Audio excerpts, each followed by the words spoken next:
Hello, everyone, and welcome to Conversations in Horror. I am your host, Kevin L. Powers. I'm also the owner-operator of Something Wicked Entertainment and Events, and welcome to this special St. Patty's Day episode of the show. For this podcast, we like to sometimes celebrate holidays when there is a movie relevant to those holidays. And for St. Patty's Day, we all know that there's nothing better than to sit down and watch a movie about a killer leprechaun. But unfortunately, we've already done an episode on Leprechaun, the original one.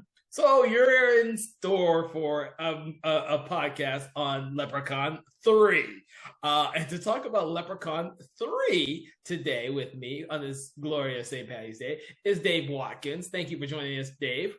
Yeah, thanks for having me on again. And this one should be subtitled Leprechaun 3 in Vegas.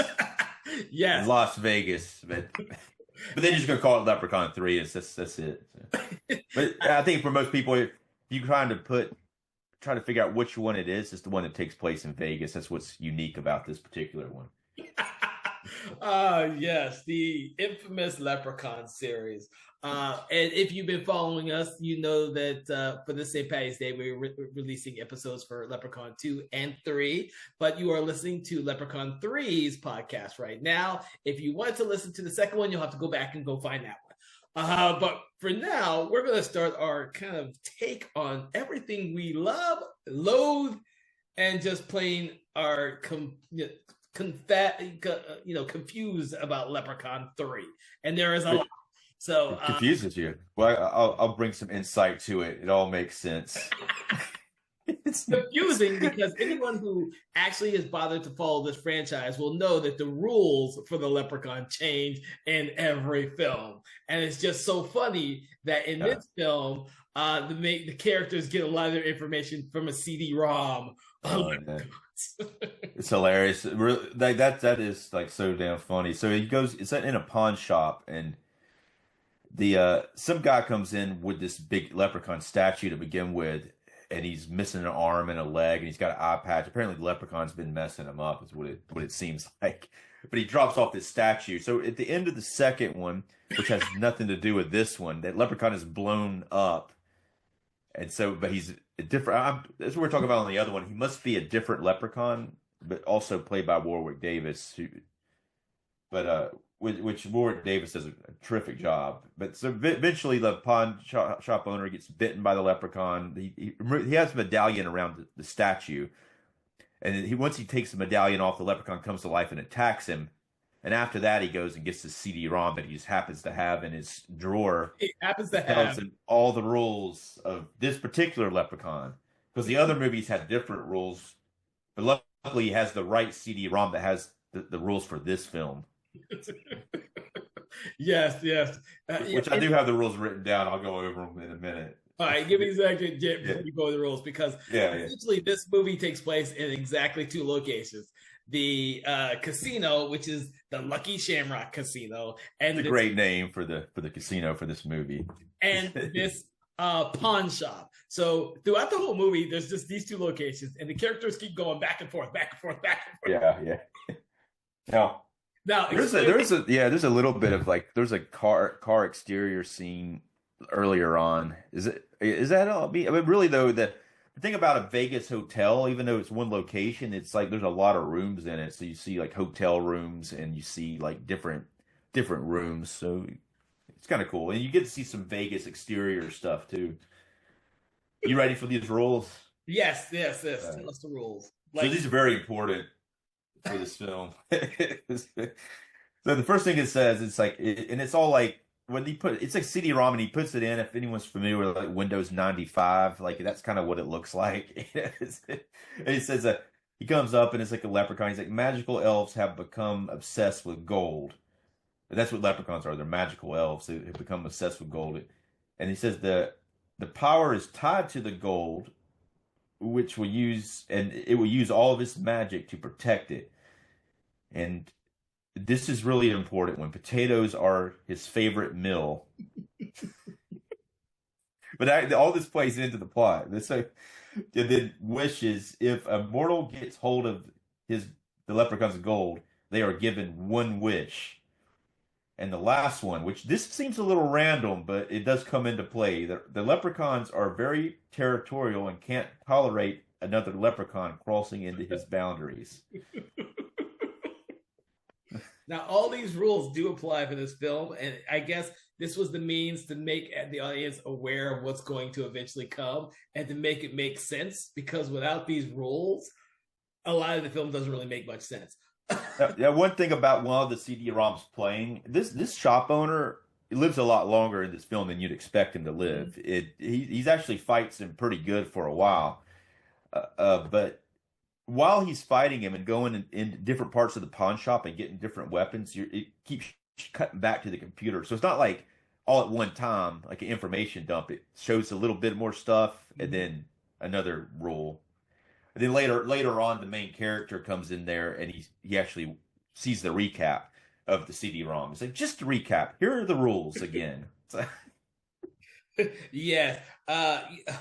So it's Scott and Tammy are our main young stars of this film, and Scott is like a greenie to the world of Las Vegas, and he just gets enamored with the everything he sees there, and he gets a little bit greedy with what he can win and what he can't, but he doesn't have a way into the casinos yet. And Tammy is someone who works at this Lucky Shamrock Casino.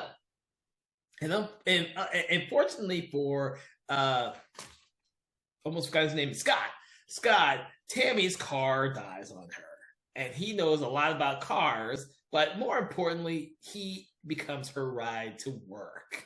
And so that's kind of the way these two characters who have never met each other, don't know each other, kind of collide at the start of the story, before Scott then is integrated and invited into the world of the casino, and then his eyes light up when he sees people winning money. A couple of things just about that first interaction at the car. It's like the first time you see Scott, he gets out of the car and he walks up to Tammy, and for some reason his mouth's like dropped wide open. I don't know what's up with that. I mean, maybe I don't know if he's.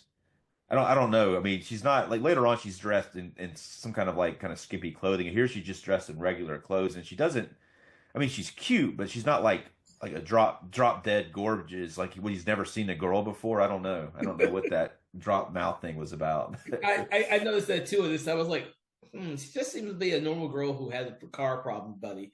Yeah. You seem like such a naive character when you get to Vegas, that you get, distracted by all the glittering and neon lights. You almost run her over in her car.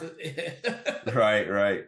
But really, but other than that, I actually do like the performance by these two actors, and they kind of like when they're in the car and they're driving there. I do like their back and forth dialogue. I thought they're both pretty natural. They're both very likable, and they play off of each other pretty good during the scenes they're in together. Yeah, you don't have that odd scene like in the second movie where the girlfriend gets jilted and then goes and plays games with the other character who's not her boyfriend. It's like, whoa, this seems like a weird scene to have in here. I thought these two characters were in love and been together forever, and then you have this weird scene in there. But this one, she gets possessed and starts to like make out with her boss, an older guy, and they're kind of like about to have sex, and she takes off her clothes. But other than that, it's not really that weird. Oh my god! So, as these films are wont to do, this is the odd film out of all the Leprechaun films, is that they spend a lot of time setting up the cast of characters. Now, there's a lot of characters in here. There's a musician. What the heck is a musician? Yeah, Fazio. Yeah. That guy's pretty awesome, really. There's Fazio the magician, who has a show there, and then there is a co-worker, Loretta, played by Caroline Williams. If you've seen Texas Chainsaw Massacre 2, you know who I'm talking about. Who is this, I guess, over the hill woman who's, her looks have a little sagged, a little over the edge, and she's not as beautiful as she wished she had been. She's wearing like some ridiculous looking wig, and yeah, it's so funny. Did that come? But all of that's because like later on when she makes her wish to look sexy so she could look different, you know? Exactly.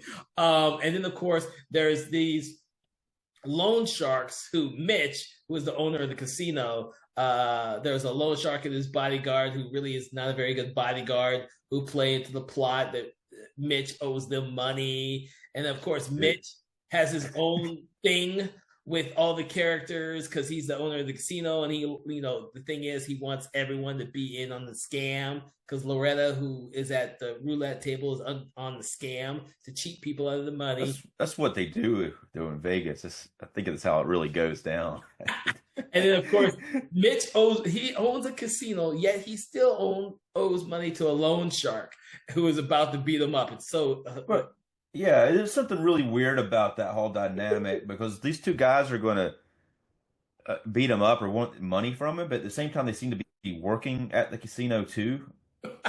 I'm not sure either. I don't know. I don't know if he actually owns it or if he's just like the manager or runs it, but they're working there because they come up to Scott when he's at the table and they say stuff to him like you know or no, not Scott, they come up to the Leprechaun when the Leprechaun's at the table and they interact with him like they work there. So I don't know what's going on exactly with those guys. I wasn't sure either. I thought that was an odd scene when I rewatched it. Before this time I wouldn't have given it any thought at all, but when I was rewatching it for the show, I was like, this is odd to have this interaction, but I guess they probably just needed more scenes with those two characters. So yeah, I think it's an odd dynamic. They're kind of funny at the same time. They're kind of push it a little too hard to be funny with those two characters, which is weird because you want to give the Leprechaun the comedy, and then you got these two goons playing Laurel and Hardy or something, you know, or trying to be. but they are kind of funny, but I think they push it too far in some parts of it with those two characters. You know what? I agree with you because for me, they reminded me of the two bumbling cops in Halloween 5. Like when you watch Halloween 5, the bumbling cops come up and they have their own music. Yeah. Why are these characters in this movie? They're the dumbest characters. Yeah. I saw those two characters in this movie were like, why are they in this movie? Well, they're in there to get killed, you know, because you want to have some extra people to get killed. But when they do get killed, it's actually not that effective. Well, I wasn't even sure if they actually died. The Leprechaun knocks the main guy out. He's like, he doesn't really kill him. It knocks him. Right. Oh, he takes out the one guy's eye, and then he just keeps beating him with the shoehorn, like both of them. Shoehorn, thank you. Yeah, you don't actually see them die on screen, so they could still be alive. And the guy at the beginning who had an eye patch, he clearly took his eye out, and he was still alive. So they were probably still alive. You just don't see them again after that. You don't see them again. They're dispatched and done for. But you think if they're going to kill them, or have them around to be killed, you might as well kill them. But it's unclear whether they died. It really doesn't matter because they don't ever come back into play again. You know. And there's plenty of other on-screen deaths that we do see. So. I guess we should talk about the Leprechaun in this one a little bit and how that comes to be with his we talked about the rules, but how with his gold, like the second one, it's one piece of gold that ends up being a problem. Just one piece, not a whole bunch of pieces fall. It's just the one piece. Right. And he's able to tell this one quicker that it's gone. He doesn't have to count the gold. I don't think he just can tell it. It almost like it has a tracker on it, but he can't really track it to a specific person. It's kind of like follow the gold piece. He loses one, and different people keep getting the piece of gold, and then they make a wish, and then the wish backfires. Excuse me, my voice is going out. But then the wish backfires, and then they get killed or whatever, and then it goes to somebody else. Well, I don't know if the wishes backfire. This is a weird one because they make a wish, but it's only relevant until they lose the coin, which I thought was dumb. I thought that was a dumb plot point. I was like, well, why would anyone make a wish that if you lose, you can only make one wish, and then once you lose the coin, the wish is irrelevant. Like no one keeps their wish after they lose the coin. They all lose it. Right, and somebody comes. Yeah, well, the thing is, the oddest part for me with that whole wishing thing is the magician who wants to be the greatest magician, but he can't magic himself out of being captured by the freaking leprechaun. I'm Yeah, like, he still has the coin, and he could just, I magic myself out. No, he can't do that. But doesn't he lose the coin though? He eventually loses the coin when the chainsaw shows up, and then he drops the coin. Yeah, But that's what he so, gets. it's so Yeah. Yeah, you might have to go grab some water. yeah. Go ahead. Yeah, give me 1 sec. I'll be right back. Oh, But talking about the leprechaun and everything like that, there's some of the strangest things that happen in this film. Plot wise, it kind of goes back and forth between the pawn shop and the actual, what do you call it, the casino. And Scott is once Tammy lets him into the casino, he becomes gold. Not so much gold, but money. He takes all this money that he has, which is about $23,000, and he bets it on the table, a single table that Loretta's at, knowing that we all know as the audience that Loretta is underhandedly taking all his money. And then, of course, he loses all his money on the roulette table, and then he has to go get more money, and Loretta tells him that he should take his watch, his father's watch, across the street to the pawn shop and tell him Loretta sent you there, because that's exactly, probably another thing that Loretta does is she has a secondhand deal with the Gupta, the pawn shop owner, to get money whenever she refers people over there. So yeah. There seems to be a lot of scamming going on there's a lot of scamming with all the characters, which is quite hilarious in a lot of the scenes. Even when my favorite sequence of the film is at the end when they go into the hospital, and even the doctors are scamming too. Yeah, they're scamming, and then of course you see Warwick Davis is the leprechaun dressed as a doctor, which I thought was hilarious. Oh yeah, he walks in. He's dressed up like a nurse, and he doesn't have like a pink like nurse thing on. I thought he was dressed as a doctor, but I wasn't paying. But even like they all wear pink. Even like the male nurses wear pink. I think maybe like even the doctors wear pink for some reason at that particular hospital. I'm not sure why, but it's hilarious because it's a short one. yeah. But that that whole hospital scene is, that's freaking hilarious. And it kind of that's another location that we forgot about when we're talking about locations. But that is a lot of it takes place there, and it's kind of it's weird that they go to the hospital and they spend so much time there, but it's actually like, to me, those are some of the more inspired scenes of the film. That's something we hadn't talked about. The main character getting bit by the leprechaun and getting the leprechaun's blood in him, apparently, and he starts to become a leprechaun. Mm-hmm. Yeah. So I had gotten to the part where I was telling them that Scott goes over to the pawn shop, and he finds Gupta dead on the floor, but he also finds the gold coin. And instead of pawning his watch, he decides to wish that he was back at the casino on the winning streak. And all of a sudden, he's poofed back over to the casino, and he starts on this amazing winning streak to get all of his money back. And then some, because we find out that he's won over $100,000. I think Loretta is the one who reveals that he's won over $100,000 to Fazio at the table. But he's back on top, and they give him the hotel wants to try and get him to come back and lose his money on another table.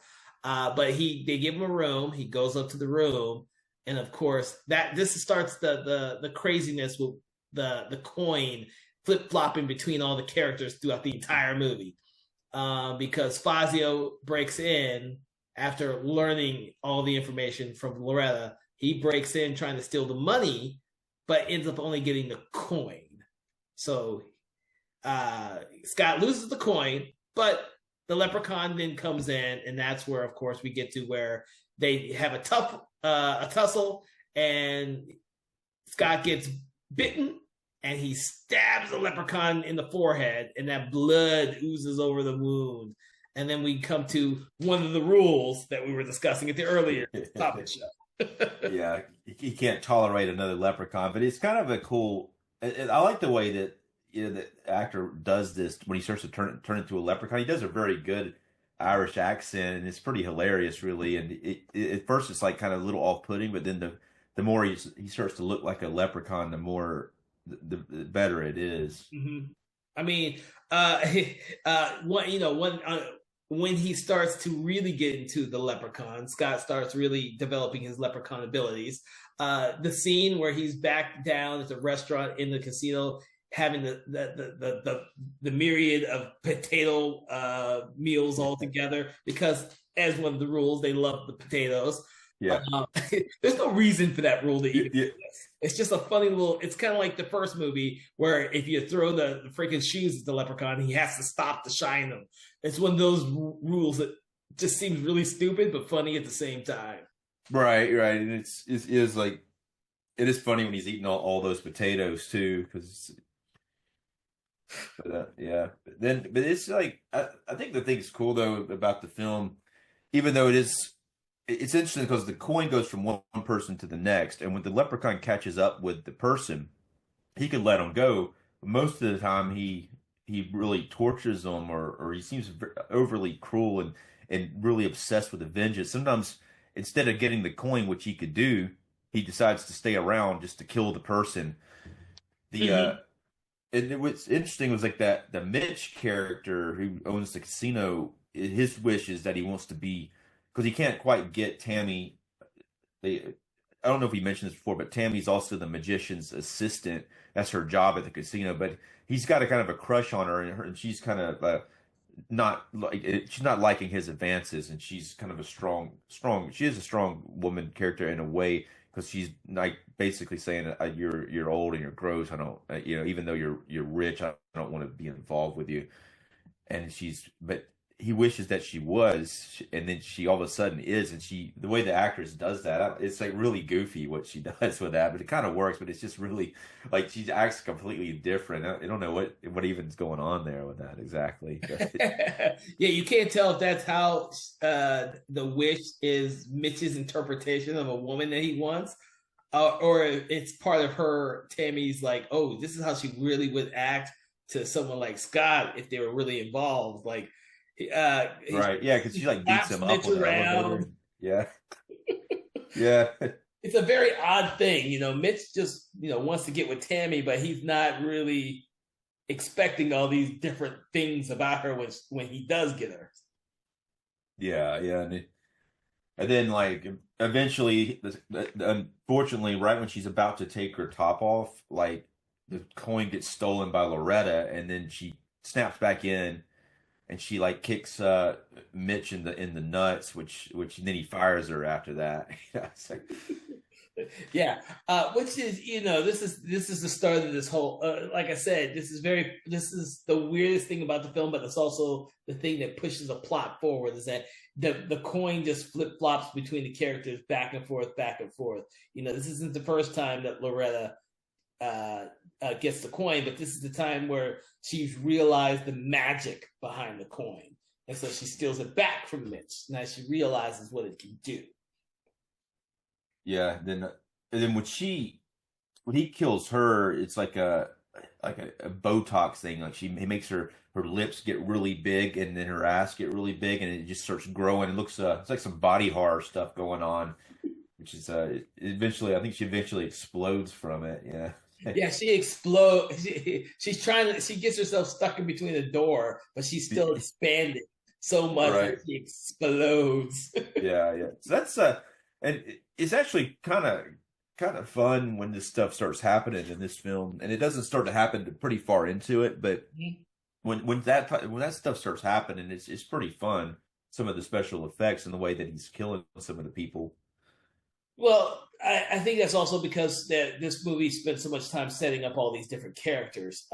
It's rare for a film, and especially one of these Leprechaun films, because you're not expecting something like a flat slasher film. Every 10 minutes, someone's going to die, but that's not really what happens.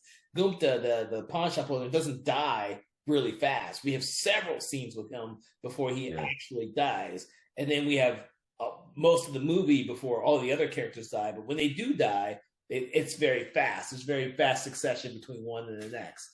So when he kills Mitch, something really crazy happens with that because he all of a sudden the leprechaun starts appearing on TV, and there's like a woman on TV, and then she comes out of the TV and she starts getting in the bed with Mitch, and she's on top of him while the leprechaun's on TV playing different characters talking, and eventually he comes out into the room, and then Mitch looks up, and instead of the woman being there, some kind of robot with a human face, and then it like electrocutes him. So yeah, that's a that's kind of a cool sequence. It's pretty messed up, but it's like I don't know. But I guess the question is like the Leprechaun's obviously doing. He's got like a lot of powers. He could do some crazy stuff. I think a lot of it might be in people's heads because I don't.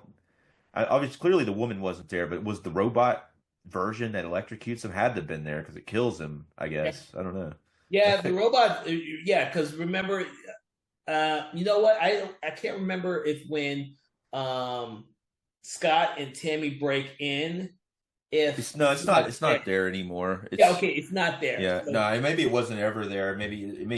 I guess these things are there, but since it's magical, it can kind of disappear or yeah, they can reappear. listen to. Yeah, yeah, Interesting.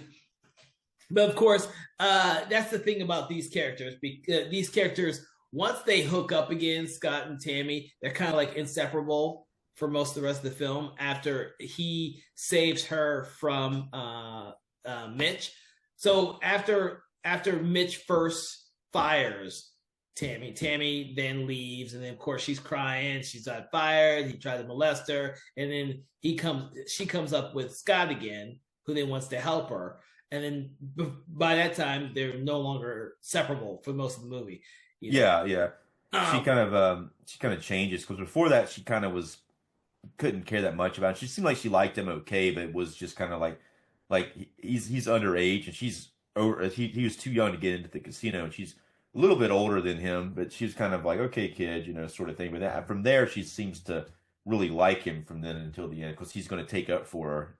yeah, yeah. I think you're 100% right about that. I think because he takes up for her, that's what bonds the two from then on. Other than that, she's looking at him as a naive kid who's in a casino, and he brings all of his money there when she told him not to come in and gamble. So, but Yeah, that's what pushes the rest of the film, because what happens is the coin, like it continues to do, goes from one place to the next, and it goes to Loretta, who then the leprechaun has his way with her until she explodes. yeah. Still hilarious. And then I'm trying to, and she loses it to I think Fazio. Fazio, which now the scene with Fazio, that's pretty horrific stuff. That when he saws him in half in front of the audience and then opens it up and that's pretty gruesome. Really, that's it's kind of a cool scene. Yeah, yeah, and you need those few scenes because some of the other scenes, like I said, the loan shark, who I can't remember his name, and his bodyguard, you don't really see them die horrifically.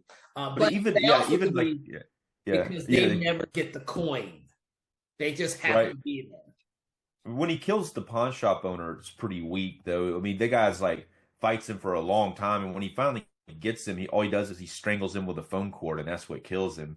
So you would That's right. think something cooler would have happened with that, Yeah, you're but right. Hmm. I don't know. But he does at one point.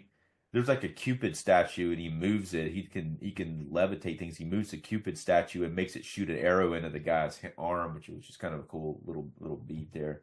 It's always interesting when you see the Leprechaun using new powers.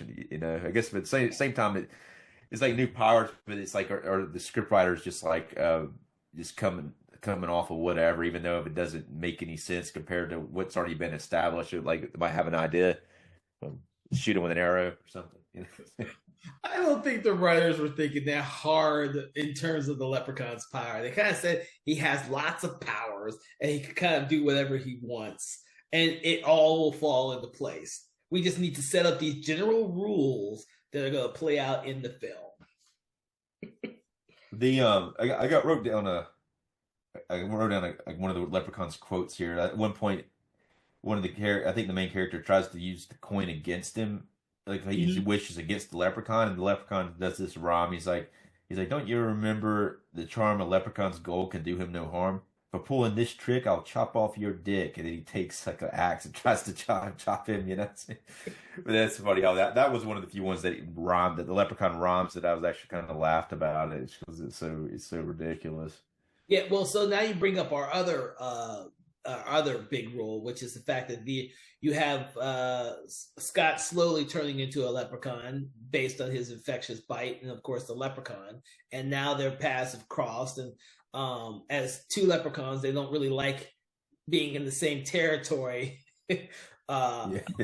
Which leads to some funny moments between the two, because obviously Scott's getting some powers by leprechaun powers, which is, just funny seeing him use some of his powers against another leprechaun. Right, yeah, and he uses it in some of the other scenes too. He tends to do with, like, especially in the doctor scene, like the doctors are going to try to do some operation on him, and then he gets up and he kisses the main nurse, and which makes her pass out, and then he is able to levitate, like lift up a gas mask and put it onto the doctor's face. And then the doctor he has a syringe in his hand, and he accidentally injects it into the male nurse in the room, and then they're all passed out after that, which is a really hilarious sequence, really. Well, yeah, because he doesn't kill him. Right, yeah, he does. Like, unlike the other leprechaun, he doesn't want to kill anybody, but just wants them out of the way so he can go fight and save Tammy. Oh my god. So then we get to the fact that I'm trying to remember why they end up back at the pawn shop. Well, I think they only go to the pawn shop once. He goes there. Do they go back there again? They go back to the pawn shop. They do have to go back. Yeah, because he says he has to go back there to get something. I guess. Yeah. Because he smells the leprechaun's gold, and the leprechaun's gold is in the safe in the pawn shop. That's right. Yeah. Hiding the gold. I have to remember, plot wise, it keeps going back and forth. I have to remember very, very well plotted things going on here. Yeah, but that's the reasoning why they go back to the pawn shop. But they also need to set up the fact that the medallion is something that the leprechaun is like a leprechaun repellent. So of course, it takes a few moments for Tammy to realize that that's what the medallion's power is. I think, medallion's set up pretty good, but like they don't use it as much, because it's like, what I mean, if I had that medallion, that thing would never leave my hand. With what it seems like there's different, like she's got her like in that hospital, and she's got it hiding it behind her back while he has her strapped to a gurney. I mean, I never would have let him strap me to a gurney to begin with if I had a medallion in my hand. Yeah, unfortunately, she doesn't. None of the other characters realize that if you put the damn medallion on the leprechaun, you might turn him back into a freaking statue. Right. Yeah. That's how I kind of expected the film to end. That would have been probably better than what they ended up doing.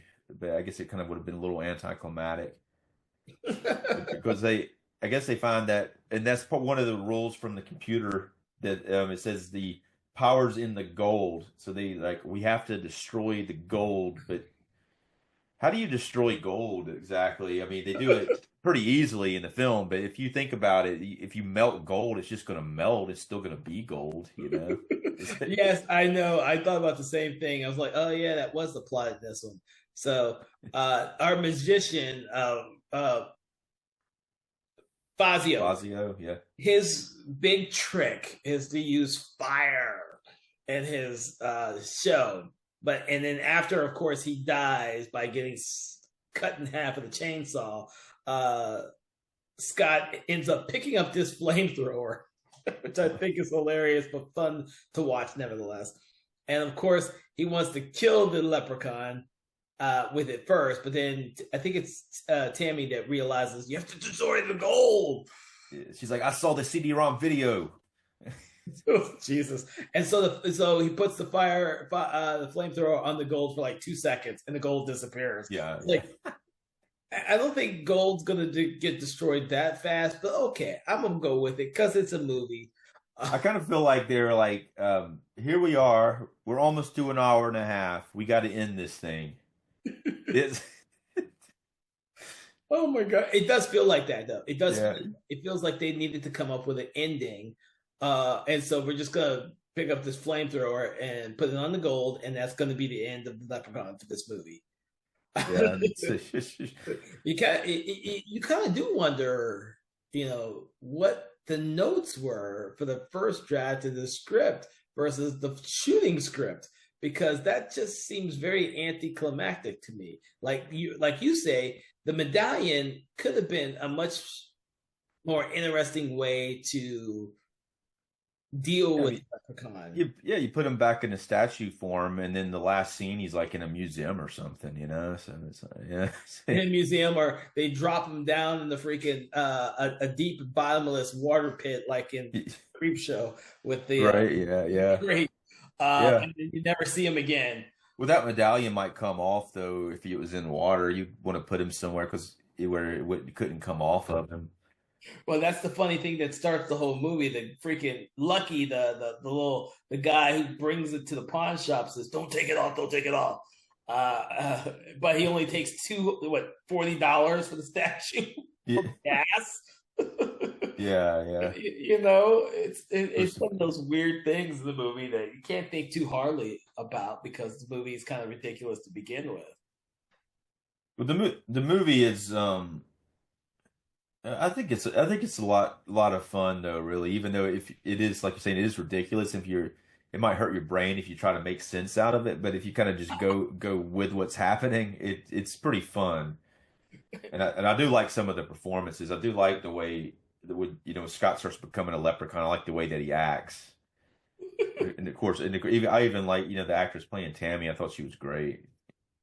Except for Well, when she's yeah, I'm a fan of Caroline Williams, but I think Fazio has the most fun. The actor who plays Fazio. oh yeah, he was really good too. I mean, yeah, I really like his just the way he's acting like the magician, and Yeah, he's a younger guy. You would expect the magician to be an older guy, but I guess he looks more like the Siegfried and Roy type of magicians from Las Vegas.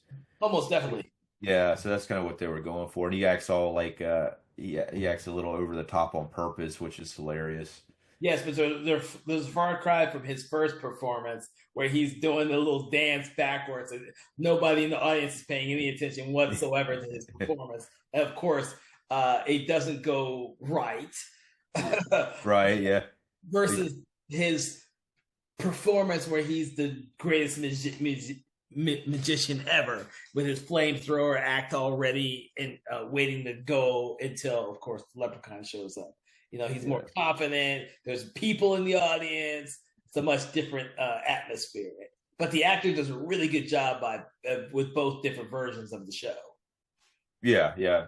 I like even the first one's pretty funny. Like when he's talking they're on the stage and she's supposed to come out of one of the boxes, but then the door gets stuck, and then she comes out and they're just kind of whispering back and forth on the stage about it. It's pretty funny sequence. Yeah, really, I think the actors do in general. That most of them do a pretty good job of what they're doing here, and they seem to be having fun.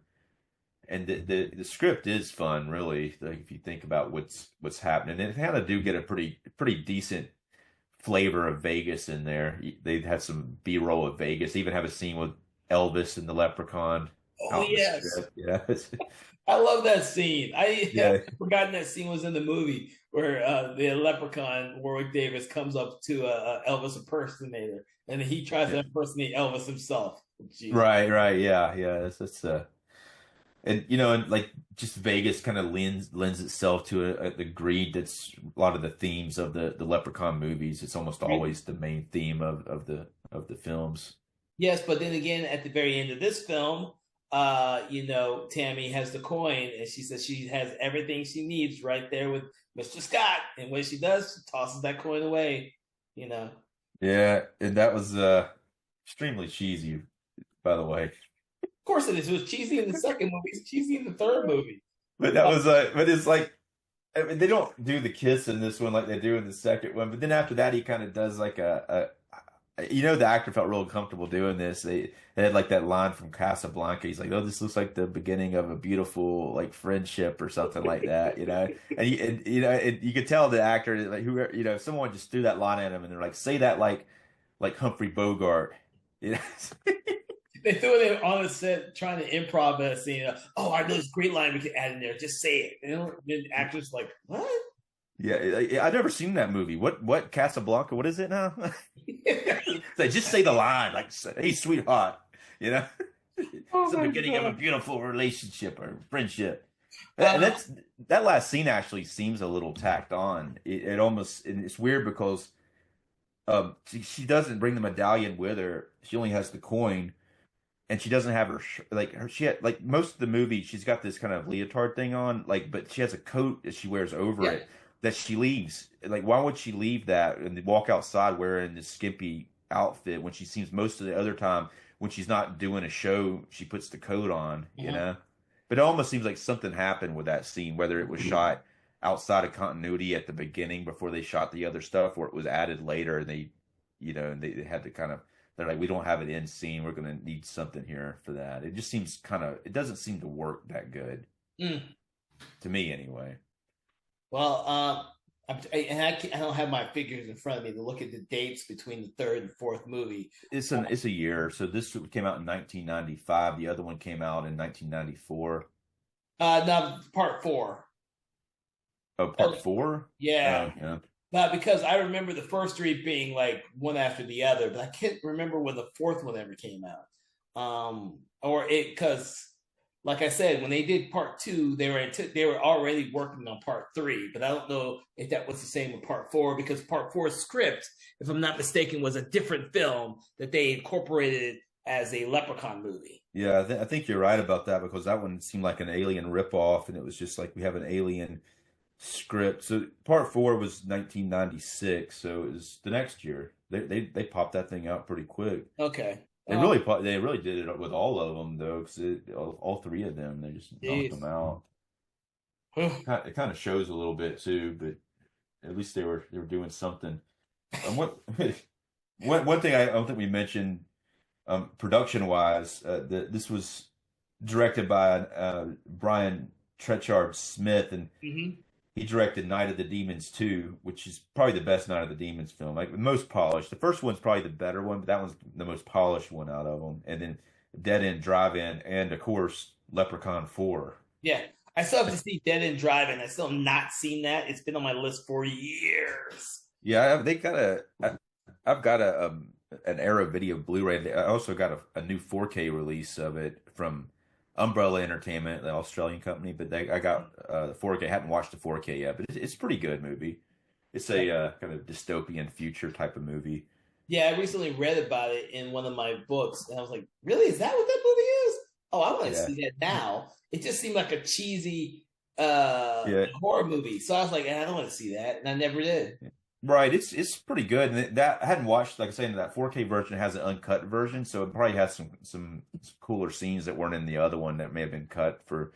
But it is slightly horror, but it's more like science fiction, I guess, or even thriller. But it's about basically these youths getting kind of imprisoned inside of a movie theater, and they're like they just want them out of society, so the kind of degenerates or people who are causing a lot of trouble, and that's kind of their prison. But it seems like a pretty cool prison. They don't seem to mind it, most of them. They're kind of living. It's kind of a punk sort of, it's like punk sort of, there's some punks in there and stuff, but it's fun. It's a fun movie though. The main character wants to get out. He gets in there by mistake and he doesn't like it in there. Some other people will adapt to it pretty good. It's kind of like the Escape from New York. See, if you think about the people who were trapped in New York, kind of how they kind of make their own society. It's very kind of like a mini Escape from New York inside of a movie theater. Like it's like a drive-in movie theater. Yeah, it's on my list. And the thing is, I don't think he does much any work now, but his filmography is with a lot of lower budget films like this. I was trying to remember the special effects artist for this film, and I can't remember him. But he did a lot of low budget horror movies that he's known for. Right. I wish I could remember Barlow's. I can't remember anymore. I used to know all this stuff back in the day. But the thing is, up until the third Leprechaun movie, they were probably spending a little more money than they probably wanted to, but they were successful on DVD or VHS. I can't remember if this was still the VHS DVD boom or not. So Yeah, with the third one, it actually had a decent budget. It was very similar to the second one. They just produced it direct to DVD or VHS, but the budget was big enough that they felt fairly confident they were going to make money on the VH or DVD sales or Yeah. probably Blockbuster Video or Hollywood Video, whatever. Both of So, them. yeah. That's crazy how much they had to pay for those movies too when they had to buy the ones that they rented. I don't remember. Someone told me one time how much they were. I don't remember, but I think they're probably like $100 or more Yeah. per video, and then they would rent them for $4 or $5 or whatever at a time. So Yeah, that's how much they were back in the day, dude. yeah, Until they started realizing that studios could sell them straight for a much lower price to regular consumers. But then you only saw like the popular movies on VHS first, and then yeah. you're seeing all the other ones. And then, of course, video stores started reselling old movies, and that's how you got the whole craze. I know I used to buy all these damn old movies. Yeah, I did too. Yeah. But yeah, too, I'd be like, you know what? By the time I rent a movie and then forget to bring it back, I might as well just buy the thing, you know? I mean, I owned Leprechaun, the first Leprechaun on VHS. I didn't own any of the other ones that I recall, but I definitely owned the first one on VHS. So, right, yeah. I don't think I had those on VHS, but I definitely had the DVDs of the first one. Making me feel old. Yeah. So, well, not that it wasn't around. I mean, clearly I was buying VHSs. I had like so many VHSs one time that and all of a sudden DVDs came out, and I was like, had to get rid of them, and it was just like they weren't worth anything, and now they're worth something. I'm like, damn, I can't believe I got rid of all those. Should have hung on to them. yeah, I stopped doing the VHS when Blu-rays started really first coming out, like when they had the was it HD DVD and Divimax and the other when they had those, right. They were all competing. That's when I stopped buying VHS, and then I had to upgrade. So that's when Yeah, it's kind of annoying, really, though, because it's crazy how many VHS tapes I haven't had, and then updated to DVDs, and then it was Blu-ray, now it's 4K, and it's like, you mother. I don't know. I mean, because you know they're going to come out with something else like 8K next, and then it's really though I don't. And I said this with the Blu-ray. I mean, can you really get more detail than that in a residential house? Unless you just because you almost have to be on a bigger screen, and like the TVs in most houses not going to support a 8K, or it's not going to matter past the 4K. But I do see a difference in quality between watching a Blu-ray and a 4K. But it might even be. I don't know if it's necessarily better sometimes, because sometimes you see stuff you don't necessarily make. Some things make things look less interesting, because you got that fuzziness of the VHS and the DVDs. Once you go Blu-ray, some of that stuff starts to show it around the seams a little bit. I don't think I want to see a 8K version of George Romero's Night of the Living Dead. I will be able to see way too much shit that I don't want to see already. It would probably still hold up. Well, maybe the makeup, maybe not, but it would probably still be all right, though. Really, I try not to watch the pretty Blu-ray version I have. I think the restoration re-release that they did, I have that one, and I don't watch that one. I go back to I have two versions that I go back to. I have a VHS version that was just ported over the DVD, and they look the exact same. And then I have a Blu-ray version, and then I have I think it's the 4K 2K transfer. Or right. Yeah, I can't remember. That's the Criterion release one, right? Yes, the Criterion release one. I can't remember which one. Yeah, I got it in 4K. It's weird that it looks pretty good. It's only like a slight uptick in quality from the Blu-ray. The Blu-ray is like a 4K.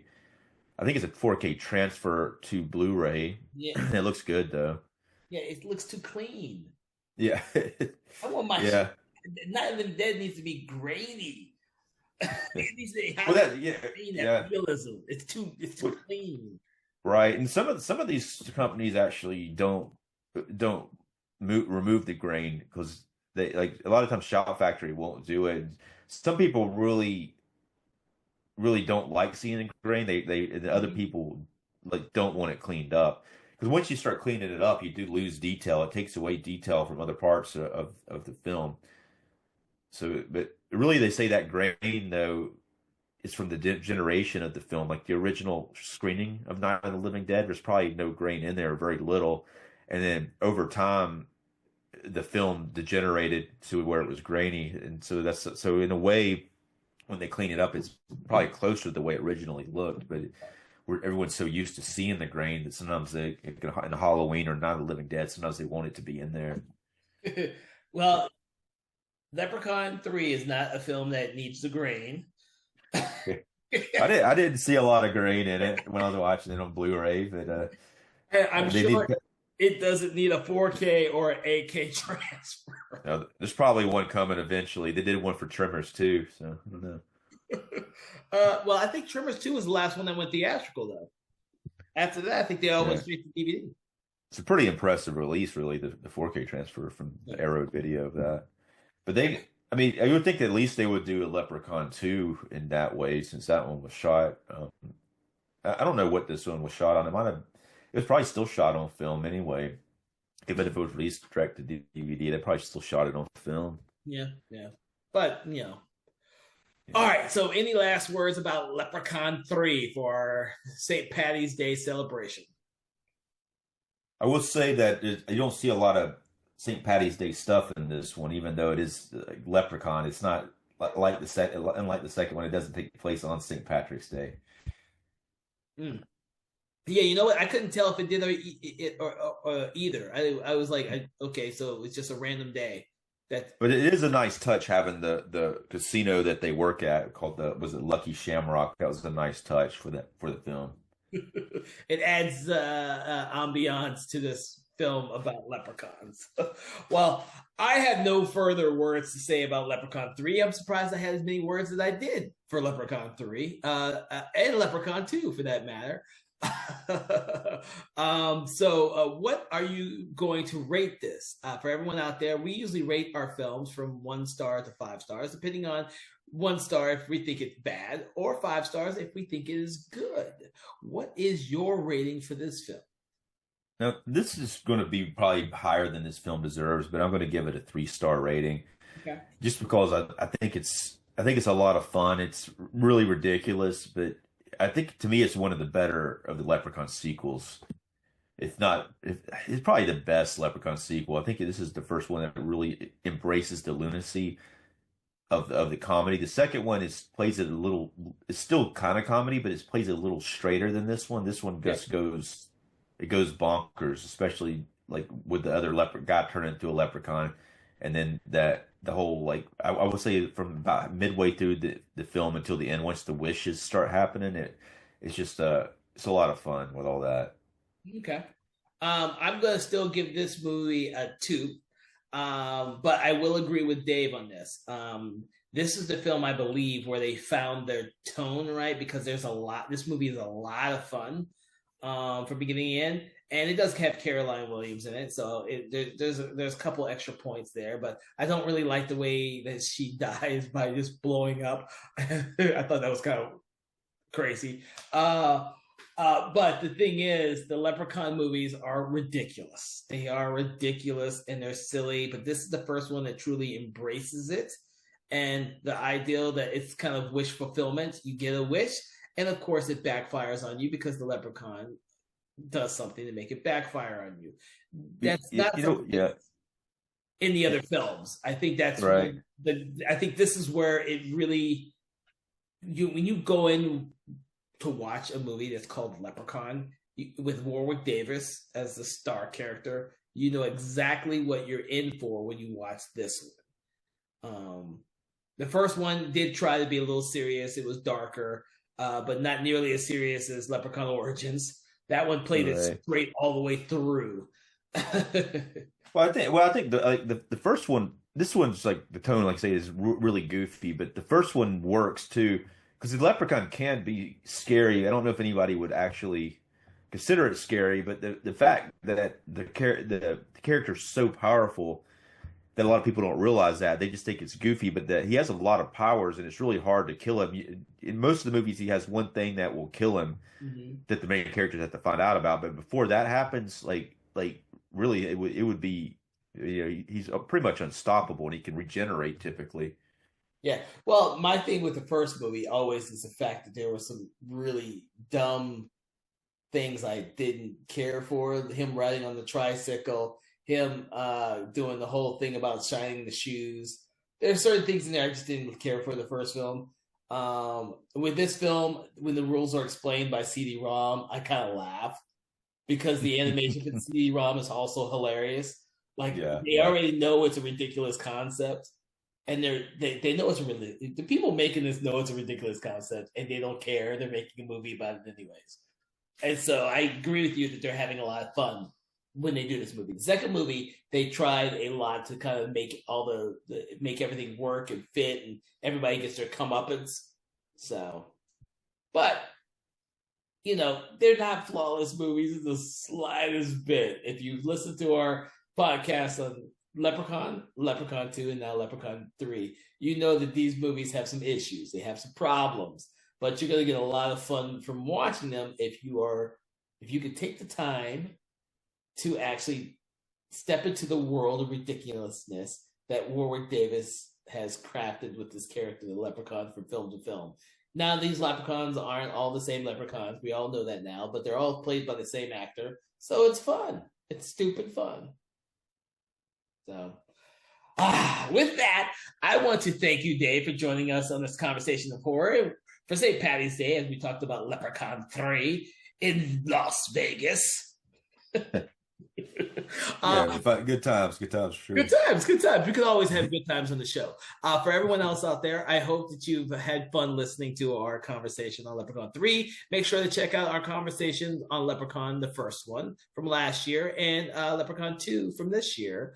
And make sure to check out any of the other episodes we've had, because we've done a lot of great episodes and a lot of great independent genre films of all different decades, of all different subgenres.